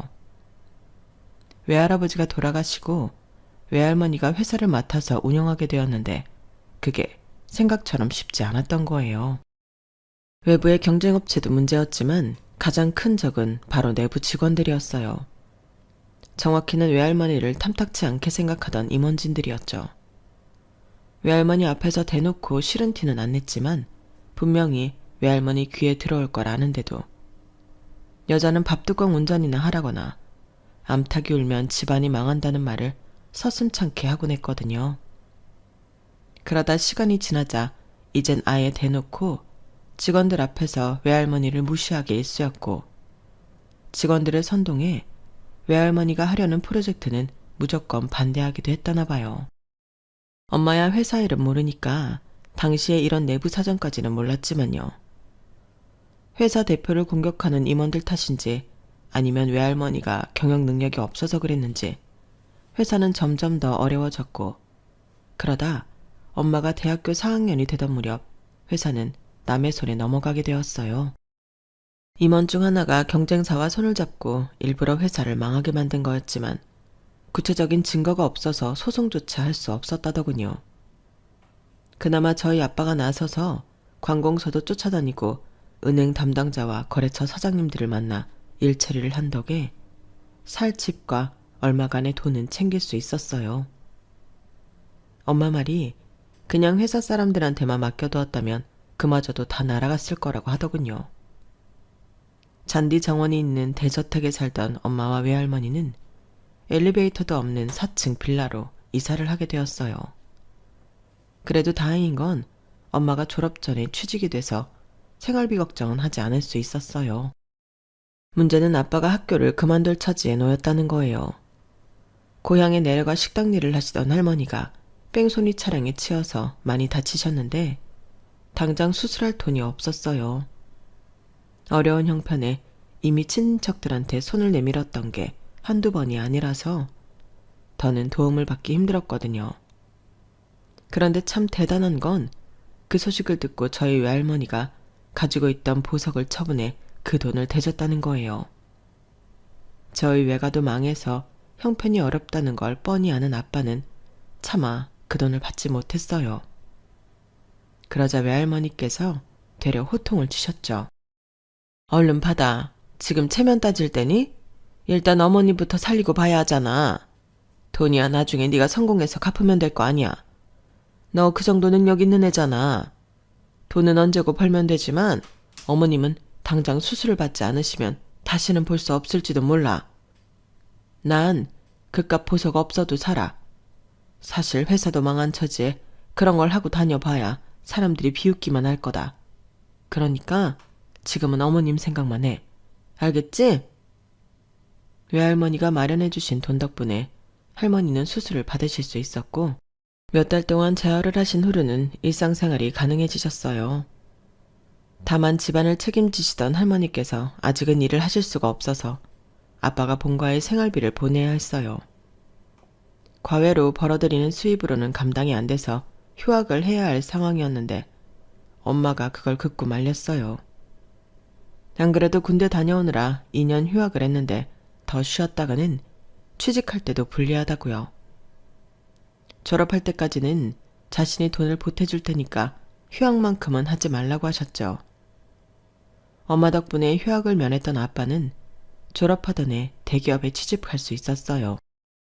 음악학원 강사 생활을 하면서 주말에는 예식장에서 피아노 아르바이트까지 해서 아빠 학비를 보탰던 엄마는 그제야 주말 아르바이트를 쉴 수 있었어요. 아빠는 엄마의 그런 노고를 알기 때문에 직장 생활을 하면서도 한눈 한번 안 팔고 엄마만 바라보셨어요. 입사하고 얼마 안 돼서부터 선짜리랑 소개팅짜리가 많이 들어왔지만 그럴 때마다 아빠는 약혼자가 있다는 말로 단칼에 거절하셨거든요. 물론 그런 사실을 엄마는 모르고 있었지만요. 대기업이 들어가기는 힘들지만 확실히 월급도 세고 은행 대출도 잘 돼서 입사 3년 만에 저희 부모님은 결혼을 하게 되었어요. 고등학생 시절부터 힘든 시기를 함께 넘겨온 터라 두 분께는 결혼이 당연한 결과였지만 친할머니한테는 그렇지 않았던 모양이에요. 대기업에 다니는 아들이 집도 망한 피아노 선생이랑 결혼한다고 하니까 왠지 손해를 보는 기분이었던 거죠. 하루가 멀다 하고 아빠한테 전화해 선짜리를 들이밀고 매번 아빠가 거절하자 저희 엄마랑 헤어지라고 닥달을 하셨어요. 하지만 뚝심 하나로 살아온 아빠는 꿈쩍도 않으셨고 결국엔 아빠가 원하는 대로 저희 엄마랑 결혼을 하게 되었어요. 그런데 더 충격적인 건 그 다음이었어요. 아빠가 저희 외할머니를 모시고 살겠다고 폭탄 선언을 하셨거든요. 그 말에 엄마랑 외할머니는 고마우면서도 친할머니 눈치가 보여서 마냥 좋아할 수만은 없었어요. 그런데 신기하게도 처가살이를 누구보다 반대할 법한 친할머니가 그 문제에 대해 아무 말씀도 않으셨어요. 아빠가 무슨 말로 허락을 받았는지는 모르겠지만요. 하지만 허락을 했다고 해서 마음까지 비운 건 아니었던가 봐요. 할머니는 친정 엄마까지 끼고 사는 저희 엄마가 미웠는지 엄청 구박을 하셨거든요. 심지어 저희 외할머니가 계시는 앞에서도 서슴찮고 욕설을 퍼붓고 무시하게 일쑤였어요. 우리 아들이 전생에 무슨 죄를 지어서 그 좋은 혼처다 마다하고 너를 만나 이 고생인지 모르겠다. 성공할 사람을 놔줄 줄도 알아야지 어떻게 네 욕심만 차리자고 내 아들 인생을 시궁창에 처박니? 서울대까지 나온 애를 뒷바라지 해줄 체력도 없으면서 왜 내 아들 인생 발목을 잡냐고? 게다가 처가살이까지 하게 만들고 너라는 애는 양심도 없니? 아니 얘는 철이 없어 그렇다 치더라도 사부인은 사람이 어떻게 그럴 수가 있습니까?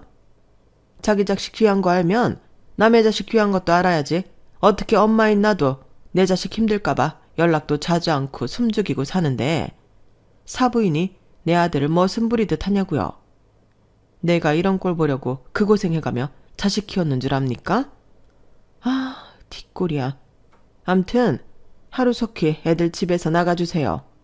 내 아들 인생 손에 쥐고 흔들지 말라고요. 그리고 너 오늘 일 성훈이한테 입도 뻥끗 마. 그랬다가 니들 그날로 이혼하게 만들 테니까 알았어? 외할머니 집에 우리 부모님이 들어와 살고 있다는 거 뻔히 알면서도 툭하면 저희 외할머니 보고 집을 나가라고 윽박질렀어요.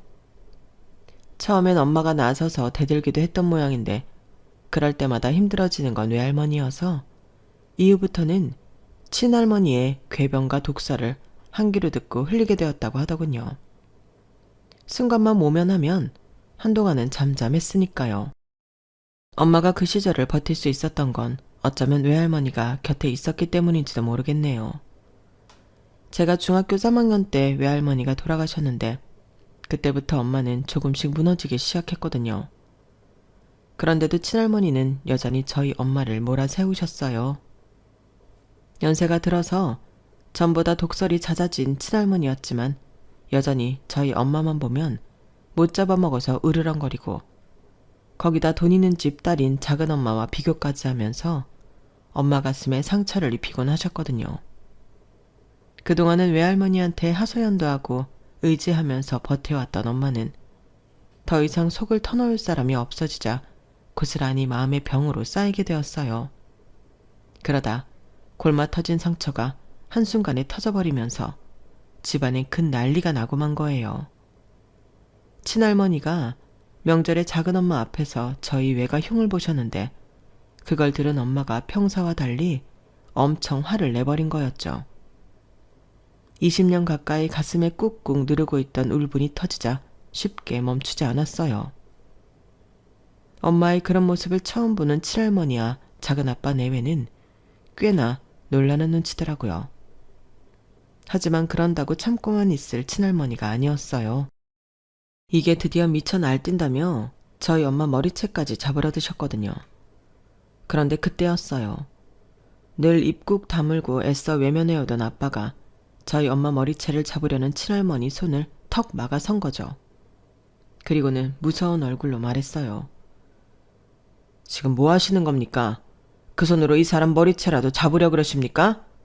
도대체 언제까지 이 사람을 못 잡아먹어서 그러신 거냐고요? 너야말로 지금 뭐 하는 짓이냐? 애미한테 대드는 거냐? 아니, 너도 봤잖니? 네 처가 미쳐 날뛰는 거 네 눈으로 똑똑히 보지 않았냐고. 지렁이도 밟으면 꿀틀된다고 했습니다. 어머니가 이 사람 몰아세우지 않았으면 이런 일도 없었을 거라고요. 그동안 제가 몰라서 가만히 있었는 줄 아십니까? 내가 나서면 어머니가 이 사람을 더 힘들게 하니까 그래서 입 다물고 귀 닫고 산 거였다고요. 그런데 그러지 말아야 했습니다. 이 사람이 마음의 병이 생길 정도로 힘들 줄은 몰랐으니까요. 그래서 더는 안 되겠습니다. 이러다간 어머니 때문에 내 아내가 먼저 죽게 생겼으니까요. 저요. 지금까지 어머니가 할 만큼 했습니다. 그래서 지금부터는 내 아내 위에 살 생각입니다. 어머니도 아실 겁니다. 저 고등학생 때부터 대학 졸업할 때까지 누구 덕에 살아왔는지를요. 내 장인 장모 아니었으면 저 서울대 못 들어갔을 겁니다. 내 아내 아니었으면 대학 온전히 졸업 못했을 거라고요. 17살 이후부터 저를 키워준 건 어머니가 아니라 바로 이 사람, 내 아내였단 말입니다. 그러니까 앞으로 남은 인생은 온전히 내 아내만을 위해 살 생각이니까 그렇게 아세요. 어머니한테는 마음에 쏙 드는 둘째 며느리 있지 않습니까? 그러니 더는 성에 안 차는 맏며느리 괴롭히지 마시고 작은 아들 내외랑 마음 맞춰가며 사세요. 저는 내 가족 챙기고 살 테니까요. 여보, 옷 입어. 집에 가자. 희정이도 얼른 준비해라. 그날 아빠는 본가와 연을 끊었어요. 엄마가 고부간의 갈등으로 인해 정신과 약까지 먹고 있다는 사실을 알게 된 아빠는 처음부터 그럴 작정이었더라고요. 그리고 집으로 돌아오는 차 안에서 아빠가 그러셨어요. 희정이 대학 졸업하면 우리 공기 좋고 물 좋은 곳에 가서 살자. 따뜻한 제주도로 가도 좋고 가서 당신이랑 나 둘이서만 살아보자. 우리 이날이 때까지 둘이서 살아본 적이 없잖아. 그 말에 엄마는 눈물이 그렁한 얼굴로 그럼 우리 희정이는 어쩌고? 희정이야 직장도 다녀야 하고 어련히 직장 찾아서 살지 않겠어? 부모가 자식 공부 마치게 해줬으면 할 도리는 다 한 거야. 이후엔 지가 지 인생 사는 거지. 그러니까 당신은 자식 걱정 그만하고 앞으로 우리 둘이 어떻게 살 건지 그 생각만 해. 나는 당신이 하자는 대로 하고 살 테니까.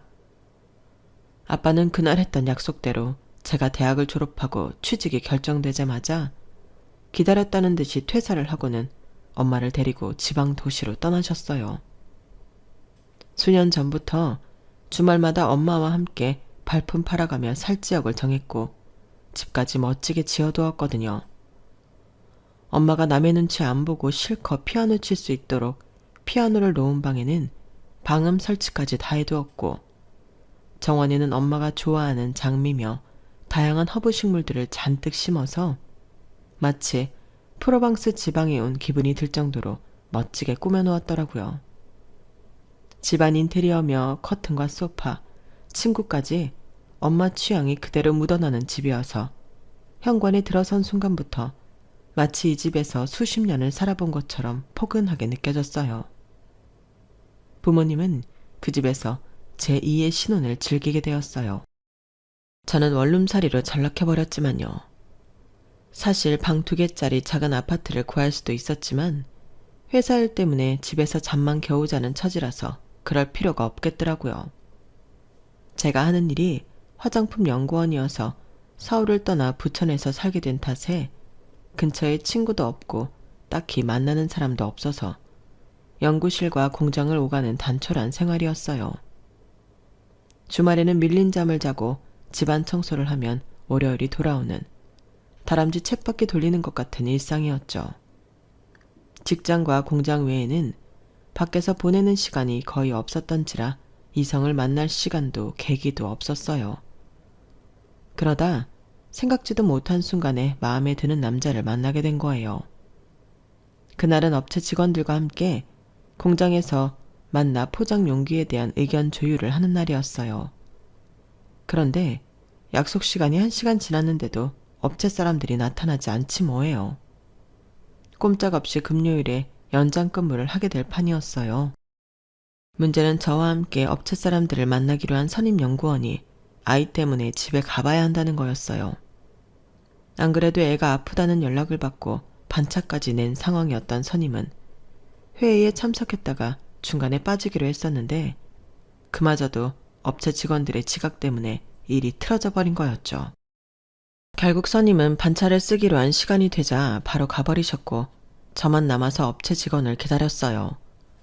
그런데 업체 직원들이 지각까지 한 주제에 사과는 하는 둥 마는 둥 하더니 저희 쪽 선임 연구원이 돌아가 버린 거에 대해 트집을 잡지 뭐예요. 이런 식이면 같이 일 못한다고 갑질을 어찌나 해대는지 꾹 참으려던 저도 폭발하고 말았죠. 그렇게 따지면 저희야말로 그쪽이랑 일 못하겠네요. 1시간 반이나 늦을 거라면 애초에 시간 약속을 하지 말았어야죠. 수요일 미팅도 금요일로 미룬 거 그쪽에서 원해서 그렇게 된 건데 시간 엄수까지 못하시면 이건 일을 안 하겠다는 거랑 뭐가 달라요? 선임은 약속한 시간이 지나도록 공장에 남아 있었습니다. 늦은 건 그쪽이라고요. 그러니까 잘못은 저희 쪽 선임이 아니라 그쪽이라는 얘기입니다. 오늘 일은 저희도 그냥 넘어가지 않을 거라고요. 당시 저는 연차도 얼마 안 되는 햇병아리 연구원이었지만 그래도 아닌 건 아니라는 생각에 강수를 두었어요. 그랬더니 상대 쪽 남자 대리가 나서서 먼저 사과를 하더군요. 결국 그날 업무는 제대로 마치지 못한 채 끝이 나버렸지만 그렇다고 소득이 없었던 건 아니었어요. 그날 일로 인해 얼마 뒤 저는 업체 쪽 대리와 만남을 갖게 되었거든요. 화장품 성분과 용기 문제로 자주 연락을 주고받다 보니 직접 대면할 기회도 많았고 함께 공장에서 먼지 뒤집어 쓰고 야근을 하면서 많이 친해졌거든요. 사는 곳도 저희 집과 가까워서 주말엔 같이 마트로 장을 보러 가기도 하고 1인분은 안 파는 식당엔 둘이 함께 다니기도 했어요. 그러다 보니 스리슬쩍 연인으로 발전하게 되었고요. 남자친구는 영국에서 유학생활을 했는데 그때 음식 때문에 많이 힘들었던 모양이었어요. 그래서 직접 재료를 사다가 만들어 먹기 시작했는데 그러다 보니 요리에 취미가 생겼다고 하더군요. 그래서 사귀기 시작하면서부터는 퇴근 후에 만나서 함께 저녁을 만들어 먹곤 했어요. 요리를 잘 못하는 저로서는 재료를 다듬거나 설거지를 하는 정도였지만요. 그렇게 2년 넘게 연애를 하면서 이 사람이랑 결혼을 하면 어떨까 하는 생각을 종종 해보곤 했어요. 무뚝뚝한 저희 아빠와 달리 애교도 많고 집안 살림도 잘 도와줄 것 같은 가정적인 남자라서 더 끌렸는지도 모르겠네요. 저와는 7살 차이나 났지만 같이 있을 때 세대 차이가 난다거나 하는 건 없었어요. 외모도 나이보다 어려 보여서 저랑 같이 다닐 때 그 정도로 나이 차이가 나 보이지도 않았어요. 그래서 결혼을 염두하고 예비 며느리로 얘랑 집에 찾아갔을 때 예비 시부모님을 보고 꽤 놀랐어요. 저희 부모님에 비해 많이 늙으셨거든요. 알고 보니 얘랑이 늦둥이라서 그렇더라고요. 그런데 연세만 많으신 게 아니라 뭐랄까 대화가 안 통한다고 해야 하나? 아니 그보다는 뭔가 벽에 대고 얘기를 하는 기분이 들었어요. 예를 들어 말끝마다 여자는 남자는 이렇게 남녀를 구분지어 말씀하시는 게 조금 거슬리더라고요. 거기다 저희 부모님이 지방에서 농사를 지으신다고 했더니 한숨을 쉬시면서 더는 볼 것도 없다는 듯이 무시하셨어요. 저한테는 그러시면서도 얘랑한테는 또 얼마나 살갑게 대하시는지 마치 5살짜리 아이 재롱을 보는 부모님처럼 눈가에 미소가 끊이지 않더라고요. 그날 예비 시부모님을 뵙고 오면서 그런 생각을 했어요. 우리 엄마는 어떻게 그 긴 세월 동안 친할머니한테 구박을 받으면서도 그렇게 밝게 살 수가 있었을까 하고 말이죠. 저는 예비시댁에 가서 앉아있던 두어 시간 남짓이 정말 숨막히고 고통스러웠거든요. 이런 분들은 어떻게 시부모님을 모시고 살까 걱정도 됐고요. 그래서 기혼자인 선임한테 그 얘기를 했더니 마치 달관한 사람처럼 피식 웃으시며 그러더라고요.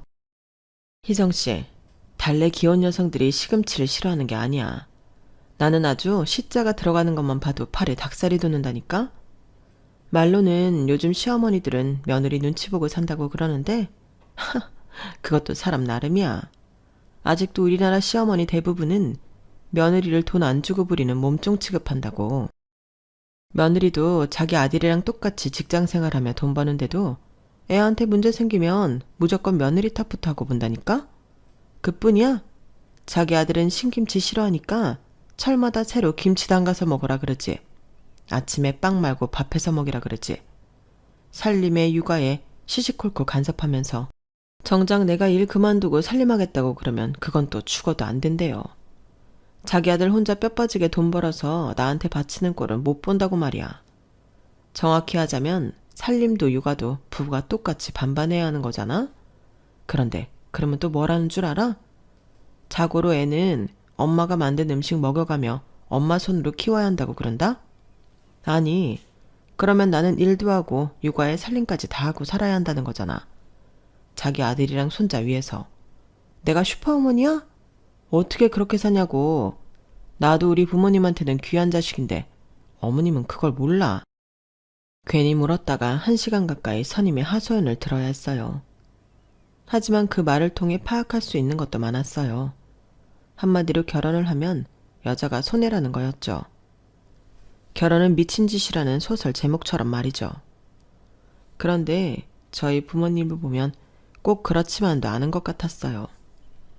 물론 20년 가까이 힘든 시간은 있었지만 본가와 연을 끊은 이후 부모님의 모습을 자식이 아닌 한 인간으로서도 무척이나 부럽게 느껴졌거든요.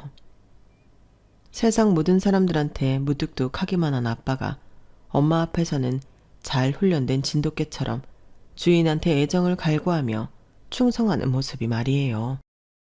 엄마는 또 그런 아빠를 보면서 눈에서 꿀을 뚝뚝 흘리는데 30년 가까이 산 부부가 어쩜 이렇게 달달할 수 있을까 싶을 정도였죠. 그래서 진정한 행복은 시련을 이겨낸 자만이 얻을 수 있는 거라는 결론에 이르렀어요.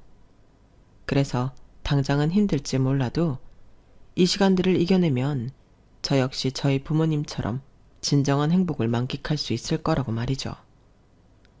그래서 내키지 않는 예비 시부모님이었지만 어떻게든 잘 보이려고 노력을 했어요. 쉬는 날 예비 시어머니를 모시고 뮤지컬도 보러 다니고 백화점에 들러 아버님이 좋아하시는 한과 세트와 화과자도 수시로 사다 드렸어요. 그런데 사람 마음이 모두 내 마음 같지 않더라고요. 제가 호의를 베푸는 만큼 예비 시부모님이 제게 마음을 열어주시는 게 아니라 그냥 당연하게 받아들이시는 것 같더라고요.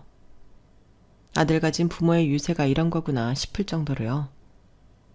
이런 대접을 받으면서도 제가 이 결혼에 대해 미련을 버리지 못했던 건 얘랑이 저만큼이나 제 부모님을 잘 챙겼기 때문이었어요. 왕복 5시간도 넘는 거리를 운전해서 저희 부모님을 찾아뵈러 가는 수고를 마다하지 않을 뿐더러 세상 무뚝뚝하고 까칠한 저희 아빠한테 잘 보이려고 무지 노력하는 게 보였거든요. 거기다 수시로 저희 엄마한테 어울릴 것 같아서 샀다며 헤어핀부터 스카프, 향수에 립스틱까지 선물을 사들고 오는 모습도 참 예뻐 보였어요. 그래서 나도 엄마처럼 남편 하나 믿고 참아보자 결심했죠. 그런데 딴 건 참아도 내 부모를 건드리는 건 도저히 못 참겠더라고요. 중간에 시부모님 때문에 몇 번이나 얻고 싶었던 결혼을 꾹 참은 덕에 드디어 상견례 날까지 다가왔는데 바로 그날 사단이 나버렸거든요. 얘랑 부모님이 갑자기 상견례 날짜를 바꾸시는 바람에 태국 여행 중이던 여의 부모님은 부랴부랴 한국으로 돌아오셔야 했어요. 엄마는 다행히 입을 옷이랑 구두가 있었지만 아빠는 양복을 집에서 가져와야 해서 상견례 당일 엄마와 저만 먼저 약속 장소로 향했어요. 아빠는 집에 들렀다가 바로 오신다고 했고요. 약속 시간보다 30분가량 일찍 도착했는데 가보니 얘랑과 예비 시부모님이 벌써 와 계시더라고요. 조금 당황하긴 했지만 엄마가 전후 사정을 말씀드리고 아빠는 시간에 맞춰 도착하실 것 같다고 양해를 구했어요. 그런데 예비 시어머니께서 저희 엄마를 위아래로 훑어보시더니 키득키득 웃으며 그러시는 거예요. 농사 짓는 사람 아니랄까봐 얼굴이 아주 까마귀 사촌해도 되겠네. 이건 뭐 혼잣말도 아니고 대놓고 들으라는 식으로 다 들리게 말을 하는데 정말 어이가 없었어요. 그 바람에 저희 엄마는 얼굴이 붉어졌고 그랬더니 예비 시아버지까지 나서서 그러시는 거예요. 아이고, 사부인 얼굴 터지겠습니다. 아주 불타는 고구마 같아요. 그 말에 예비 시어머니는 마시고 있던 물을 테이블에 뿜어버렸고 예비 시아버지와 얘랑까지 깔깔대고 웃었어요. 그 모습에 얘랑이 얼마나 미웠나 몰라요. 자기가 나서서 그러지 마시라고 해도 모자랄 판에 같이 우리 엄마를 놀려대는 꼴 같았거든요. 한참을 웃고 난 예비 시어머니는 혀를 차더니 그러시더군요. 이거야 원, 이래서야 어디 혼사를 진행할 수 있겠습니까? 양가 수준이 맞아야 결혼을 시키죠. 내 아들이 어떤 아들인데 시골에서 농사나 짓는 집 딸내미랑 짝을 지어줘야 하다니 이거 우리가 너무 손해 아닌가요? 이래 봬도 우리 집 양반이 대기업 출신인데 창피해서 어디 남한테 며느리 소개나 할 수 있겠냐고요. 우리 기석이가 고집을 부려서 이 자리까지 나오긴 했지만 솔직히 나는요 되게 딸이 탐탁치 않아요. 옛날에야 며느리는 없는 집 여자를 데려라고 했지만 요즘은 그게 어디 그런가요? 할 수만 있다면 처가 덕 보고 사는 게 좋은 거 아니겠냐고요. 그런데 농사꾼 딸내미를 집에 들여서 우리가 얻는 게 뭐 있겠습니까? 내 아들한테 뭔 이득이 있겠냐고요. 물론 그쪽이야 우리처럼 있는 집이랑 사돈 맺는 게 소원일 테니 쌍수 들고 환영일 테지만 말이에요. 아, 그런데 그 말이 끝나기도 전에 아빠가 룸 문을 열고 들어오셨어요. 대기업 임원으로 일하시던 그때 모습 그대로 멋진 양복 차림으로 말이죠. 다른 게 있다면 엄마처럼 피부가 많이 탔다는 정도였어요. 아빠는 이미 문 밖에서 예비 시어머니 얘기를 다 듣고 오셨는지 표정이 좋지 않았어요. 그래도 애써 예의를 차리려고 정중하게 인사부터 하셨죠. 늦어서 죄송합니다. 상견례 날짜가 바뀌었다는 연락을 받고 급하게 귀국하느라 늦었습니다. 이럴 줄 모르고 동남아 땡볕 아래서 골프 쳤더니 태닝이 좀 과하게 됐지 뭡니까? 양해 부탁드립니다. 그런데 혹시 땡땡화학 이전무님 아니십니까? 저 기억하시겠어요? 땡땡건설 장성훈입니다. 아빠가 신분을 밝히자 예비 시아버지는 눈알이 빠질 것처럼 커졌어요. 그리고는 벌떡 일어나 꾸벅 인사를 하시더군요. 아이고, 땡땡건설 장 이사님이 그럼 희정이 아버님이셨습니까? 희정이 말로는 지방에서 농사를 지으신다고? 네, 회사를 나와서 현재는 유기농 채소 유통업체를 운영하고 있습니다. 농사도 짓고 있고요. 그런데 이 전무님은 퇴사하신 지 꽤 되신 걸로 아는데 무슨 일을 하는지 여쭤봐도 될까요? 뭐, 저야 뭐 불러주는 데도 없고 고양이나 키우면서 지내고 있습니다. 예비 시아버지는 얼굴을 붉히며 말을 얼버무렸어요. 그러자 이런 상황이 내키지 않았던 예비 시어머니가 저분이 뭔데 당신이 나이도 어린 사돈 앞에서 설설 키냐고 기분 나쁜 티를 대며 말씀하셨고 아버님이 인상을 팍 쓰며 그러셨어요. 이 사람이 기억 안 나? 내가 누명 쓰고 회사에서 쫓겨날 뻔했을 때 도와주신 땡땡건설 이사님. 이분 아니었으면 나 누명까지 쓰고 소송까지 당했을 거라고. 나보다 아래 연배지만 그래도 우리한테는 은인이니 깍듯하게 굴어. 아빠의 등장으로 상견례 분위기는 순식간에 바뀌었지만 그렇다고 이미 마음에 입은 상처가 온전히 사라진 건 아니었어요. 아빠는 점잖지만 단호하게 이 결혼은 없던 일로 하자는 뜻을 밝히셨고 예랑 측은 어떻게든 혼사를 진행시키려고 납작 엎드렸어요. 그러자 초면에 예비 시어머니한테 무언을 당했던 엄마가 말을 꺼내셨어요. 아까 그러셨죠? 양가 수준이 맞아야 결혼을 시키지 않겠냐고요. 네, 맞습니다. 저도 그 말씀에 동의합니다. 그런데 기석이 어머님, 집안의 수준은 사는 형편으로 가늠하는 게 아닙니다. 그 집 사람들의 행동과 말에서 이미 결정되는 거니까요. 그런 의미에서 저희도 그쪽 집안과는 사돈이 되고 싶지 않습니다. 기석이 어머님한테 기석이가 귀한 자식이듯 저희 부부한테도 우리 희정이는 아주 귀한 자식이거든요. 그래서 사람을 함부로 대하는 집에는 절대 보내고 싶지 않아요. 그럼 더 시간 낭비할 거 없이 먼저 일어나겠습니다. 얼른 가서 밭에 걸음을 줘야 하거든요. 엄마는 말을 마치자마자 자리에서 일어나셨고 아빠와 저도 뒤따라 룸을 나섰어요. 예랑은 몸아려운 강아지처럼 저를 졸졸 따라오며 한 번만 더 기회를 달라고 징징거렸지만 이미 마음이 뜬 저는 그러고 싶지 않았어요. 그렇게 제 결혼은 상견례 자리에서 파투가 나고 말았어요. 사는 곳과 직업으로 사람을 판단했던 예랑의 부모님이 자식 결혼이 파투가 났다고 해서 자신들의 성향이 가치관이 바뀌거나 하지는 않을 거예요. 그저 혼사를 깬 저희 집을 원망하실 뿐이겠죠. 이번 일을 계기로 저는 참고 버티는 것도 그럴 만한 가치가 있는 사람들한테나 해야 한다는 걸 배울 수 있었어요. 비록 2년간의 연애는 파혼이라는 결말을 맞았지만 그래도 앞으로 살아갈 제 인생이 진흙탕에 빠지지 않은 걸 감사해야겠죠? 지금까지 제 사연을 들어주셔서 감사합니다.